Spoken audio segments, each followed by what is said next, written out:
राधा वल्लभ श्री हरिवंश। राधा वल्लभ श्री हरिवंश।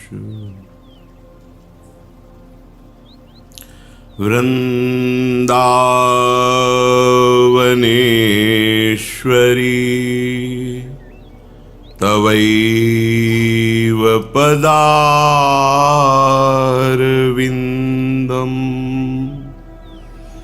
प्रेमामृतैकमकरन्द रसौघपूर्णम्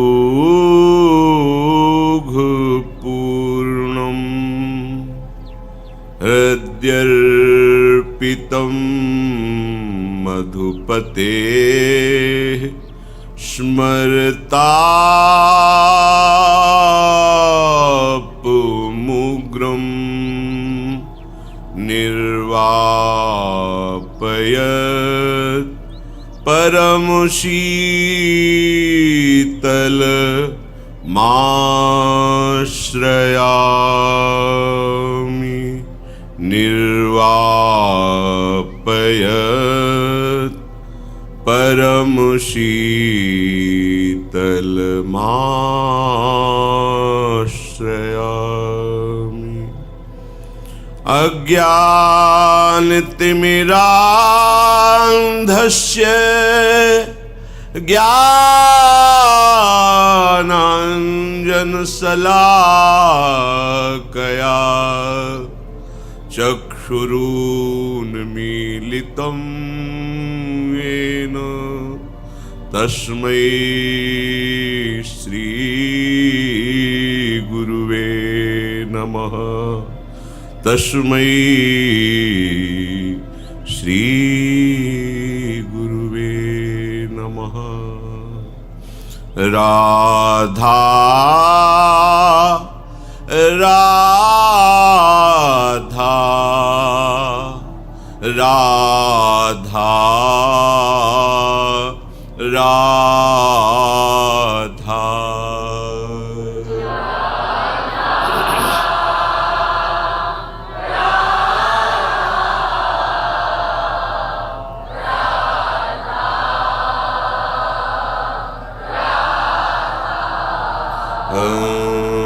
राधा राधा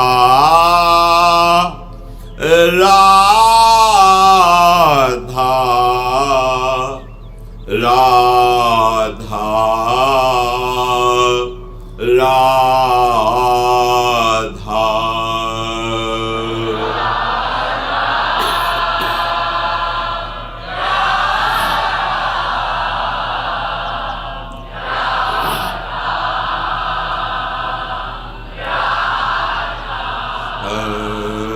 राधा राधा राधा राधा।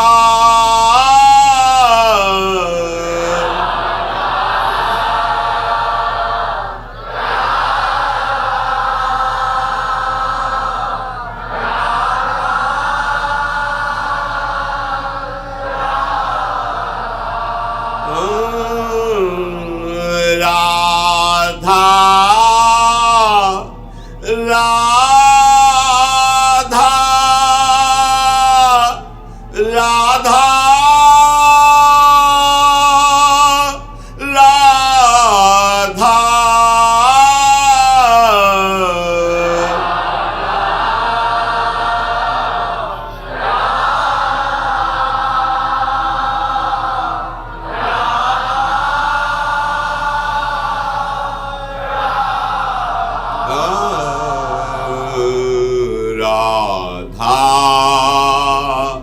राधा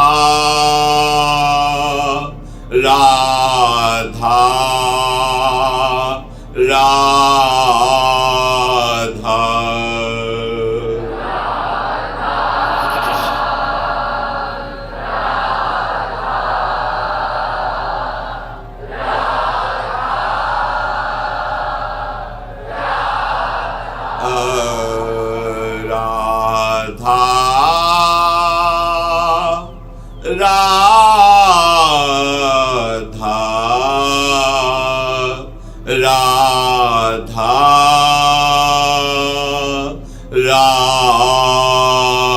राधा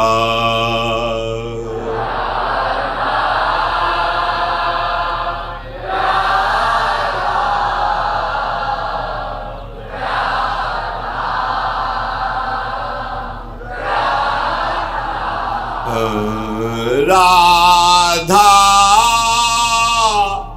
राधा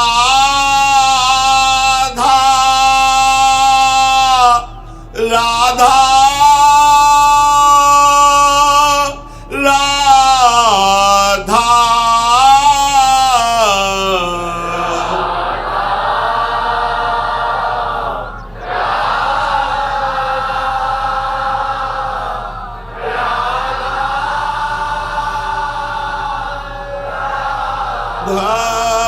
राधा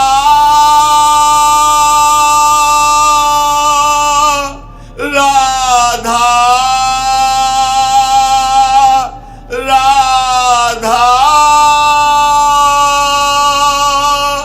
राधा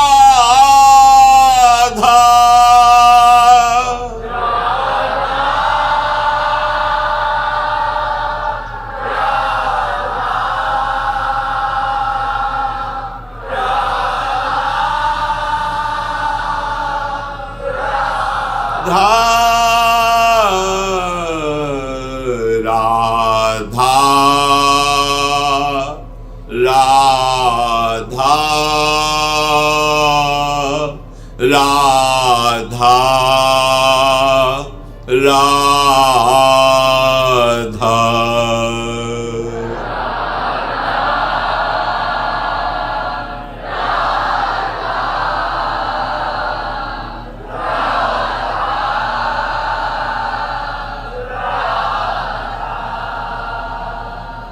श्री राधा वल्लभ लाल की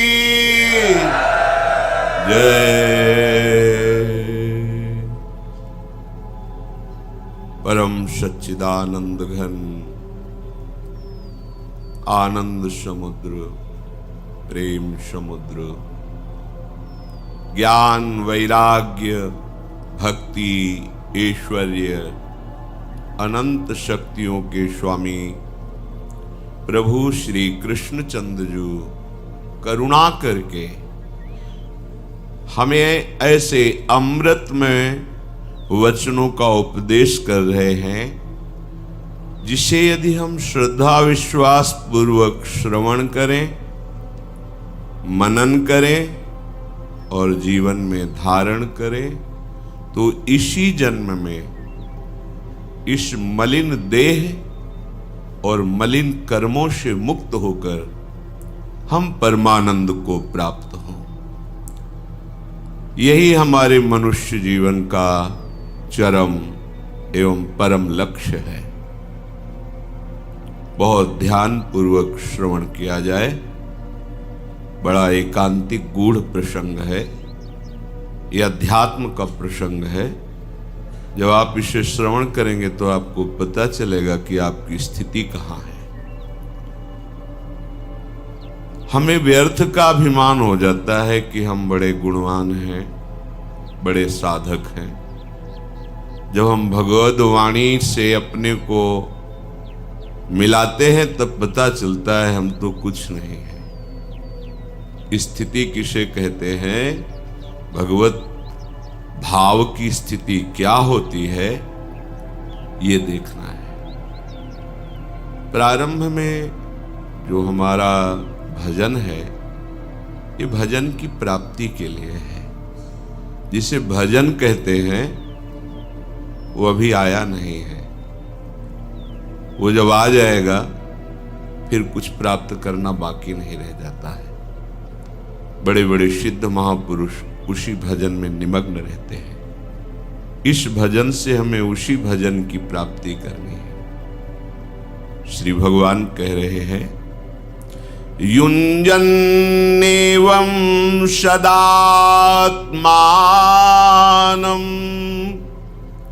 योगी विगत कल्मषः सुखेन ब्रह्म संस्पर्श मत्यंतम सुखमश्नुते। जो इस प्रकार का तात्पर्य पीछे जैसा आपने श्रवण किया,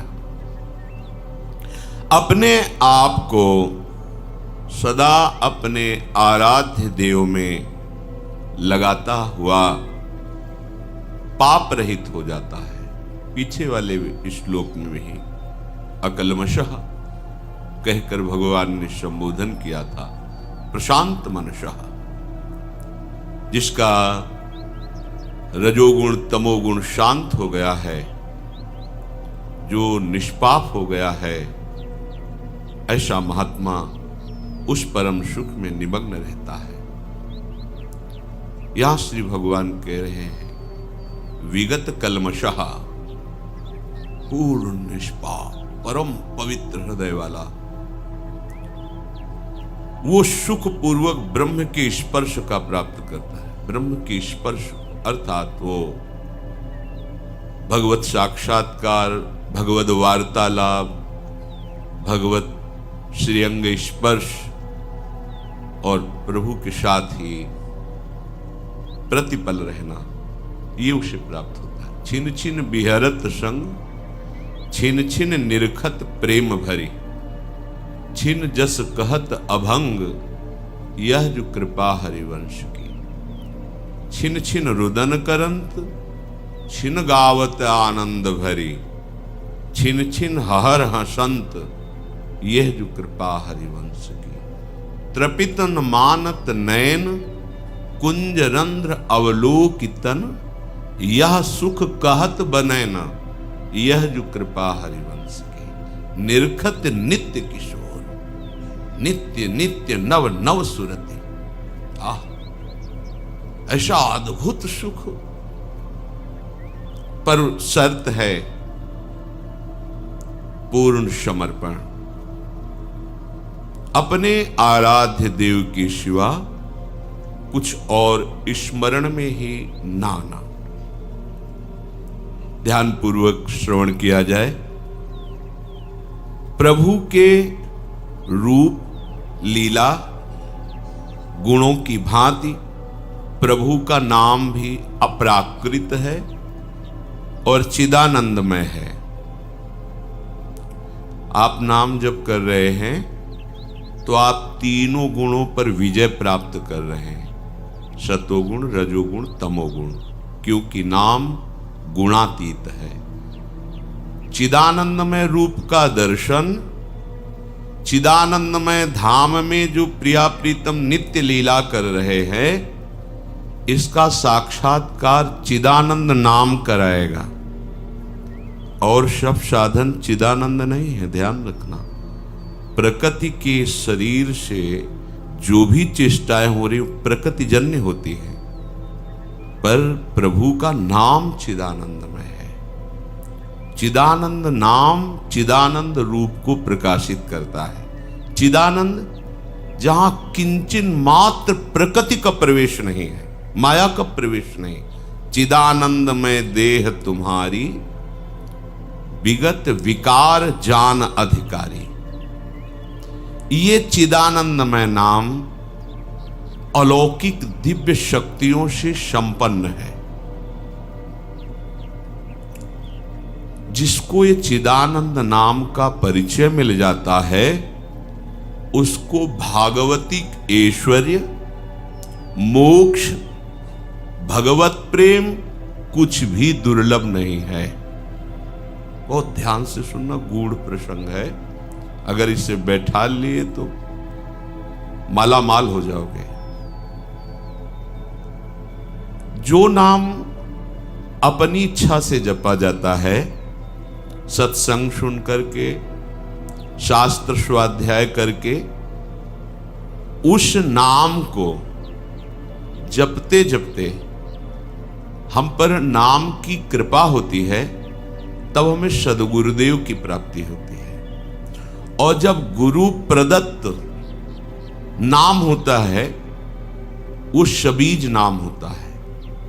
गुरु के श्रीमुख से निकला हुआ जो नाम है, जब हम विधि पूर्वक गुरु आज्ञा में रह करके उस नाम का जप करते हैं, गुरु आज्ञा में रह करके, तब उसके अंदर नाम की शक्ति जागृत होती है। नाम की शक्ति जागृत में प्रभाव सद्गुरुदेव का होता है। ध्यान दीजिए, अगर आप स्वेच्छा से नाम जप कर रहे हैं, वो मंगल भवन नाम है, आपका मंगल करेगा, आपके दुरति का पाप का नाश करेगा, आपको सद्गुरु की प्राप्ति कराएगा, वो व्यर्थ नहीं जाएगा। पर उससे दिव्य लीला में आप प्रवेश पा जाएं, असंभव। वो मार्ग ही है। जब सद्गुरुदेव भगवान नाम प्रदान करते हैं और हम उनकी आज्ञा में रहकर नाम जप करते हैं, तो गुरुदेव की शक्ति के प्रभाव से हमारे हृदय में अधिकार बनने लगता है बीज मंत्र प्राप्त करने का। बड़ा सुंदर क्रम है।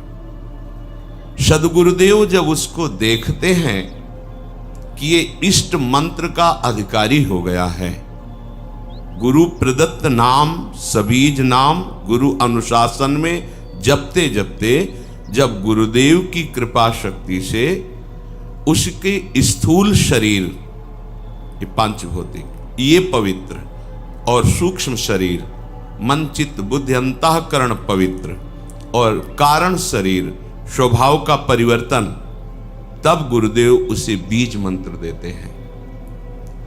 बीज मंत्र ये विशुद्ध भावदेह की प्राप्ति कराता है। बीज मंत्र के क्रम विकास से उसमें दिव्यता का प्रादुर्भाव होता है।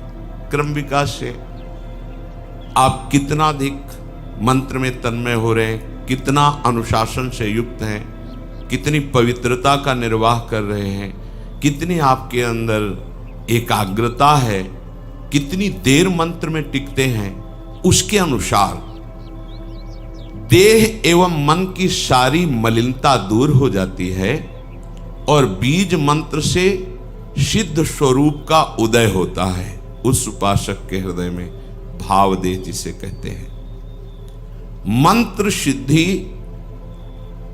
आचार्य परंपरा से है। आपको मंत्र सिद्ध करने की जरूरत नहीं है, सिद्ध मंत्र है। इस मंत्र में प्रियता, अधिक समय तक टिके रहना, बहुत समय तक निज मंत्र ही चल रहा है, इससे आपकी पहले भूत शुद्धि होगी, पंचभूत आपके शुद्ध होंगे जिनसे शरीर रचा है, फिर चित्त शुद्ध होगा, इसके बाद स्वभाव शुद्ध होगा आपका। वो स्वभाव ही जहां शुद्ध हुआ तहां भावदेह का अनुभव होने लगेगा। बीज मंत्र से, निज मंत्र से उस समय किसी भी अभाव की स्मृति नहीं रहती। अभाव, न उसे मोक्ष चाहिए, न सिद्धियां, कोई अभाव नहीं। सोचो कैसी स्थिति। जिस समय स्वभाव शुद्ध हुआ, पहले भूत शुद्धि, चित्त शुद्धि, स्वभाव शुद्धि, अब जो भाव का प्रादुर्भाव हुआ तो यहां कोई भी अभाव नहीं है। किसी भी तरह की कोई चाह, कोई कामना, कोई पद प्रतिष्ठा, कुछ नहीं।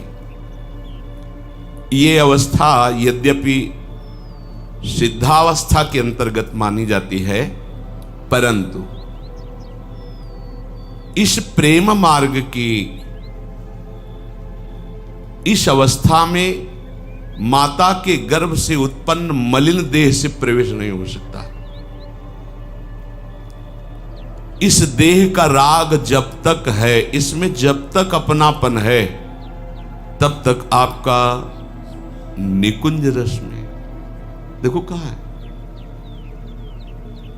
गुरु प्रदत्त नाम जप से मंत्र का अधिकार, मंत्र से समस्त भूतों की शुद्धि, स्वभाव तक की शुद्धि, अब भावदेह का प्रादुर्भाव, माता के गर्भ से उत्पन्न हुए देह से प्रवेश नहीं है, भावदेह से, गुरु प्रदत्त मंत्र से उप्रगट हुआ जो देह है उससे। बनिता पुरुष भाव मिट जाए, सेवे ललितादिक के भाय, मानसी गढ़े चित्त, उसके चित्त में ही अनुभव होने लगता है अपने दिव्य देह का, चिदानंदमय देह का। फिर वो मानो राजमार्ग पे खड़ा हो गया, राजमार्ग जैसे बना हुआ जीटी रोड। अब आंख मूंद के दौड़ने पर भी गिरने की संभावना नहीं, अब संभावना खत्म, माया अब उसको स्पर्श भी नहीं कर सकती। भगवत भजन की ये माइक अशुद्धि को दूर करके दिव्य देह भाव देह की अभिव्यक्ति जब तक नहीं है तब तक लीला में प्रवेश नहीं होता। छिन छिन बिहरत संग ये अनुभव नहीं होता। अब भावदेह में जो सेवा होती है, जो सुमिरन होता है, जो भजन होता है, वो है भजन। तो इस भजन से उस भजन की प्राप्ति, भजन से भजन की मांग, ये होगा गुरु प्रदत्त मार्ग से ही, ऐसे नहीं हो सकता। विधि मार्ग की नियमबद्धता इस उपासना में दृढ़ करेगी। ये चैतन्य मंत्र अंदर जाकर के आपकी भावना को सार्थक करता चला जाएगा। उपासक के भाव देह के विकास के साथ साथ उसके सामने उसके आराध्य देव का ज्योतिर्मय धाम, आराध्य देव की गूढ़ रस रीति प्रकाशित होने लगती है। ध्यान दीजिए, पर ये जान लेना चाहिए कि ये बात उसी के लिए है जो गुरु प्रदत्त बीज मंत्र का अनुष्ठान कर रहा है, निरंतर अनुशासन में रह करके। ये मंत्र वाच्य वाचक अभेद स्थिति पैदा कर देता है, अर्थात ये निज मंत्र ही नवनिवृत्त निकुंज विलासी युगल सरकार और उनकी आंतरिक प्रीति, मन मन की रुचि जानी, ये सामर्थ्य प्रदान करता है। गुरु प्रदत्त बीज मंत्र जब पवित्र साधक के हृदय रूपी खेत में पड़ता है तो इष्ट रूपी फसल तैयार हो जाती है। इसी बीज से वृक्ष का प्रादुर्भाव होता है, निकुंज का। गुरु प्रदत्त मंत्र में प्राणों से भी अधिक जिसे प्यार है वही इसको प्राप्त कर पाता है। इस बीज मंत्र से प्राकृतिक जितनी भी सृष्टि है सबसे स्वाभाविक अरुचि पैदा हो जाती है और उसमें गुरु शक्ति का आधान होते ही इष्ट का स्वरूप प्रकाशित हो जाता है। नाम नामी जैसे अभेद है वैसे ही मंत्र और निकुंज अभेद है। इस उपासना की विशेषता यही है, गुरु अनुशासन में रहकर उपासना करना। ज्योतिर्मय धाम, ज्योतिर्मय रूप, ज्योतिर्मय लीला, अब ये भजन का प्रभाव प्रकाशित हुआ। वो उपासक भले दिखाई देता है शरीर में है, पर वो शरीर में रहते हुए भी शरीर में नहीं रहता। वो अपने ज्योतिर्मय धाम में धामी श्यामा श्याम की नित्य सेवा में अपने भाव देश से रहता है। शरीर छूटे या बना रहे इससे कोई फर्क नहीं पड़ता। शरीर रहते ही वो इस अवस्था को प्राप्त हो जाता है। ये प्रेम की चरम अवस्था है। अब ऐसे महापुरुष में और इष्ट में बिल्कुल कोई अंतर नहीं रह जाता। विगलित होकर के एकीभूत हो जाता है। अब वो रस स्वरूप हो जाता है। जो उपासक उपासना की इस सोपान स्थिति पर होता है वो रस स्वरूप, रसमय हरिवंश, परम परमाक्षर, वो नाम के प्रभाव से स्वयं नाम का फल उसके हृदय में जो प्रकाशित हुआ तो वो फल स्वरूप ही हो गया, रस स्वरूप, रसमय हो गया। ये प्रेम की महाअद्वैत स्थिति है। प्रेम की इस अवस्था में जो स्थायी भाव स्वरूप प्राप्त हुआ, अब वो नित्य लीला का अधिकारी हो गया। देखने का ही नहीं, सम्मिलित होने का अधिकारी हो गया। इसलिए इस उपासना में, भगवत प्रेम की उपासना में, हमारे हृदय में क्या हो रहा है ये प्रतिपल हमें देखते रहना चाहिए। उपासक के लिए बहुत सावधानी की बात है, एकांत में अपने हृदय का निरीक्षण करते रहना और अपने प्रभु से प्रार्थना करते रहना। क्या प्रार्थना? केवल तुम्हें पुकारूं प्रीतम, देखूं एक तुम्हारी ओर, अर्पण कर निज को चरणों में, बैठूं हो निश्चिंत विभोर। प्रभो एक बस तुम ही मेरे, हो सर्वस्व सर्व सुख सार। प्राणों के तुम प्राण, आत्मा के आत्मा, आधे आधार। भला बुरा सुख दुख शुभ अशुभ, मैं न जानता कुछ भी नाथ। जानो तुम्ही करो तुम सब ही, रहो निरंतर मेरे साथ। भूलू नहीं कभी तुमको मैं, भूलू नहीं कभी तुमको मैं। स्मृति ही हो बस जीवनाधार। आए नहीं चित्त मन मति में कभी दूसरे भाव विचार। एकमात्र तुम बसे रहो नित, सारे हृदय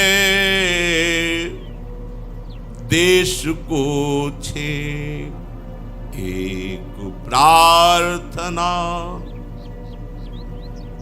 इही पर में तुम बने रहो नित संगी। केवल तुम्हें पुकारूं निश दिन, प्रीतम देखूं एक तुम्हारी ओर। हे नाथ, केवल केवल तुम मेरे हो। मैं आपको ही पुकारूं, आपकी ही स्मृति में मगन रहूं। ये दुख सुख लाभान जितने द्वंद्व हैं मेरे विचार में भी ना आए। अर्थात चाहे जैसी शरीर की परिस्थिति हो, चाहे जैसा वातावरण हो, नाथ आपकी स्मृति के सिवा मेरे हृदय में और कुछ प्रवेश न हो। आपकी असीम कृपा हमारे ऊपर है। दीन भाव से हृदय खोल करके प्रभु से बात करो, प्रार्थना करो।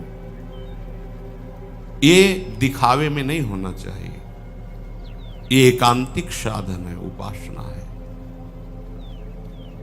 अगर आपका कहीं ऐसा भाव है कि हमारी बात कोई सुन रहा है और हमको कहेगा बड़ा प्रेमी है, बड़ा भगत है, बदल गई बात। आप जो प्रार्थना कर रहे हैं वो आप और आपके प्राणनाथ के ही बीच में होनी चाहिए। ऐसा अवसर नहीं तो मौन प्रार्थना कीजिए, कोई जान ना पाए। ढक लीजिए ऐसे, चाहे घर में ही हो, आंसू बह रहे हैं और हृदय से पुकार रहे हैं, प्रभु मेरी सामर्थ्य नहीं कि मैं ऐसी साधना की चढ़ाई पर चढ़ सकूं, और प्रभु आपके लिए दुर्लभ कुछ नहीं है। पंगुम लंघयते गिरिम, लंगड़ा भी सुमेर पर्वत को पार कर जाए। नाथ आपकी अपार सामर्थ्य है, आप हम पर कृपा करो। और ये कृपा हम केवल भजन के लिए मांग रहे हैं, और कुछ मांगे भी तो मत देना, केवल अपना भजन दे दीजिए। प्रभु मेरे सामने हैं, मेरी बात को सुन रहे हैं, मुझे देख रहे हैं, मैं भले उनको नहीं देख पा रहा। कैसे प्रार्थना करनी है? प्रभु मेरे सामने हैं, मेरी प्रत्येक बात सुन रहे हैं, मुझे देख रहे हैं, मैं मलिनता के कारण भले उनको नहीं देख पा रहा हूं। सत्य सिद्धांत है, प्रभु तुम्हारे सामने है, तुम्हारी बात सुन रहे हैं, इसमें संशय मत करना।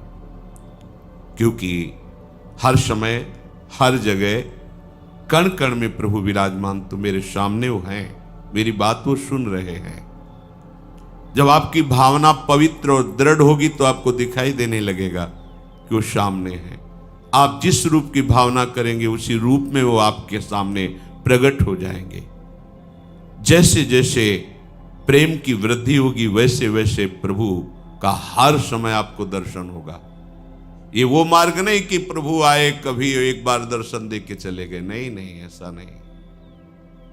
प्रति क्षण छिन छिन बिहरत संग, हर समय उपासक के साथ रहते हैं प्रभु। पर उपासना नियत समय, जितने समय में जितनी जो आपकी गुरु प्रणाली है, गुरु ने नियम, उसमें कभी बाधा नहीं होनी चाहिए, प्रमाद स्थिति नहीं होनी चाहिए। प्रमाद स्थिति बहुत घातक है।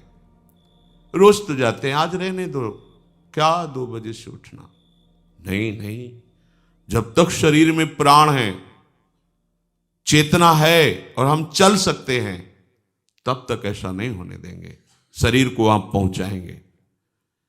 अगर आप कष्टों से लड़ना नहीं सीखेंगे तो आप ऐसी महामहिम स्थिति को कैसे प्राप्त कर पाएंगे? आपको बहादुर बनना है, प्रभु के सामने दैन्य रहना है, साधन का अहंकार नहीं करना, पर किसी भी दुख के सामने सर नहीं झुकाना है। ध्यान दीजिएगा, हम दुखों में आंसू नहीं बहा सकते, हम दुखों में घुटने टेक नहीं सकते, किसी भी परिस्थिति के हम गुलाम नहीं हैं, हम प्रभु के दास हैं। कच्चा साधक क्या होता है? प्रभु के लिए एक भी आंसू नहीं आते, अपने थोड़े दुख में फूट फूट कर रोता है। थोड़ी सी व्यवस्था भंग हुई, आंसुओं की धार लग गई, थोड़ी सी प्रतिकूलता हुई, छूट गया नियम, छूट गई उपासना। ऐसे कच्चे घड़ों में प्रेमामृत रस नहीं रखा जाता है। रस रखने वाला बहुत प्रवीण है, वो पहले देख लेता है बजा के कि घड़ा कहीं फूटा तो नहीं है, कच्चा तो नहीं है, क्योंकि अत्यंत दुर्लभ ये प्रेम रस आचार्य और गुरु उसी के हृदय में रखते हैं जो समस्त द्वंद्वों के सहने की सामर्थ्य रखता है। 24 घंटे में जब आप शयन के लिए जाएं तो आप उस समय अपने पूरी जागृत अवस्था की एक एक वृत्ति का चिंतन करें। आज जब से जगे थे और अब शयन करने जा रहे हैं, कौन कौन सी ऐसी वृत्ति आई जो प्रभु से विमुख करने वाली थी, कौन कौन सी ऐसी बात हुई जो प्रभु से विमुख करने वाली थी, कौन कौन सी ऐसी क्रिया हुई जो प्रभु से विमुख, और उसको अपने दिमाग में रखो। कल से नहीं होने पाएगा, ये बात नहीं होगी, ये त्रुटि नहीं होगी, ये क्रिया नहीं होगी। और प्रभु से प्रार्थना करो, नाथ हमें बल प्रदान करो कि जो आज हमारी उपासना में त्रुटि हुई वो कल नहीं होनी चाहिए। अगर पुनः होती है तो फिर हम पश्चाताप करेंगे, फिर हम दृढ़ नियम लेंगे और एक दिन हम इन त्रुटियों पर विजय प्राप्त कर लेंगे। दीन बंधु करुणा वरुणालय प्रभु आपके सहयोग में हैं। जो साधक आत्मनिरीक्षण नहीं करता है वो परमार्थ में आगे नहीं बढ़ पाता। आत्मनिरीक्षण, अपने को देखना, अपनी जांच करना। आप स्वयं अपने न्यायाधीश बनिए और अपनी साधना को जांचिए, अपनी उपासना को जांचिए। कितना भाव गुरु अनुशासन में है और कितना मनमानी है उसका विभाग कीजिए। मनमानी में कितना हमारा अशुभ है, कितना शुभ है उसका विभाग कीजिए। उस अशुभ में हम कितना किसमें तल्लीन हैं और फिर उस पर शासन कीजिए। अपने आप को देखते रहना ये उपासना का विशेष अंग है। हमसे क्या त्रुटि हो रही है, हम कहीं प्रमाद में तो नहीं है। यह विषयी पुरुष का लक्षण है। कौन क्या कर रहा है, कहां जा रहा है, यह उपासक का कार्य नहीं है। जो दूसरों को देखते रहते हैं वो उपासक नहीं है, वो विषयी पुरुष है। या जो महापुरुष जगत को नामामृत उपदेशामृत से परम कल्याण की तरफ ले जा रहे हैं वो देख सकते हैं। अपने को चाहिए कि अपने को देखना है कि हम कहां कहां फंस रहे हैं, कहां कहां आज्ञा उल्लंघन कर रहे हैं, कौन सी बात मन की मान रहे हैं, कौन सी बात गुरु की मान रहे हैं, शास्त्र की मान रहे हैं। साधक को तो अपने निरीक्षण से ही फुर्सत नहीं मिलती। वो दूसरे के विषय में क्या देखेगा, क्या बोलेगा। और जो दूसरे के विषय में देखता है, बोलता है, वो गिर जाता है, परमार्थ के लायक नहीं रहता। ध्यान देना है। जो दूसरे के विषय को देखता रहता और बोलता रहता है वो गिर जाता है, अर्थात तो परमार्थ का साधक नहीं होता। आपको देखना है आप कहीं रुक तो नहीं गए, आपकी कहीं विपरीत दिशा तो नहीं हो गई है। ऐसा तो नहीं है कि आप बाहर से वेशधारी हो, बाहर से आप परम पवित्र देश में रह रहे हो और अंतर से विषय चिंतन कर रहे हो, अंतर से विषयी वस्तु व्यक्ति स्थान का संग कर रहे हो, तो मान लीजिए आप भ्रष्ट हो रहे हैं, आपका मार्ग ठीक नहीं है, आप उपासक नहीं हैं। फिर सुनिए, उपासक को देखना है कि बाहर से पुण्यात्मा का परम पवित्र वेश धारण किए हैं, बाहर से परम पवित्र पुण्य देश में रह रहे हैं और अंतर से विषयों का चिंतन हो रहा है, विषय वस्तु व्यक्ति स्थान का संग कर रहे हैं, तो आप भ्रष्ट हैं। भ्रष्ट हो जाएंगे नहीं, आप भ्रष्ट हैं, अर्थात भ्रष्ट माने गिरे हुए। आप अपने मार्ग से गिर चुके हैं, आप उपासक नहीं हैं।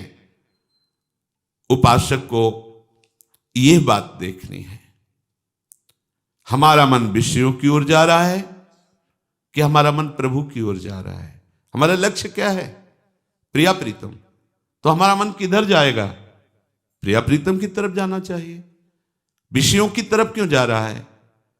विषय भोगों की तरफ क्यों जा रहा है? क्या है? लक्ष्य नहीं दृढ़ है, आपको पता नहीं आपको कहां जाना है, आप किधर जा रहे हैं। आप परीक्षा कीजिए अपने हृदय की, निरीक्षण कीजिए। साधक इसी परीक्षा में पास होकर उपासना की ऊंचाई पर चढ़ता है। जिसका मन विषयों से हट कर बार बार आराध्य देव की ओर जा रहा है, पर बीच बीच में विक्षेप विषय डाल रहे, उसे चिंता नहीं करनी, वो उन्नति की ओर जा रहा है।